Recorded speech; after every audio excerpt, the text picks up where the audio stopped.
Hi everyone, Kathleen Brooks here, Research Director at XTB. There's a two-speed market going on right now. On the one hand, major blue chip indices are trading in a tight range as we lead up to Wednesday's inflation report from the US. On the other hand, the meme stock craze could be back. GameStop, the video game maker, saw its share price surge more than 70% on Monday, its strongest performance since March 2021 at the peak of the meme stock craze. AMC, the entertainment company, and another meme stock favorite, was up more than 75% on Monday, and pre-market trading suggests that these two stocks could continue to rise sharply. AMC and GameStop are both expected to rise another 40%. Monday's initial jump higher in GameStop shares pushed the price-to-earnings ratio for GameStop above 300 times earnings. To put this into context, the price-to-earnings ratio for the S&P 500 in the US is currently 18. Monday's move in GameStop rounds off a good month for the company. Its stock price has surged more than 60% in the past month, fueled mostly by demand from retail traders. There's been no direct catalyst for this move.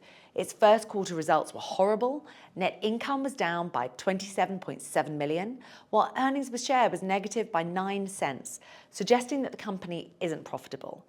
This is one of the key risks of trading meme stocks. There's no clear driver aside from momentum and social media hype, which can reverse very quickly.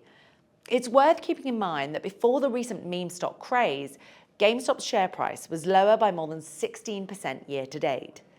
But the meme stock craze may have further to go after a tweet from Roaring Kitty on X surfaced on Sunday night.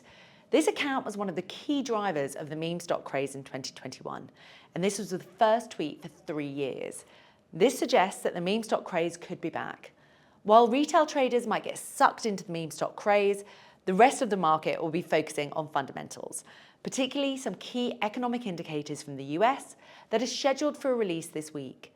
US CPI for April is released on Wednesday. The market is expecting annual headline inflation to moderate to 3.5% after a spate of monthly increases this year.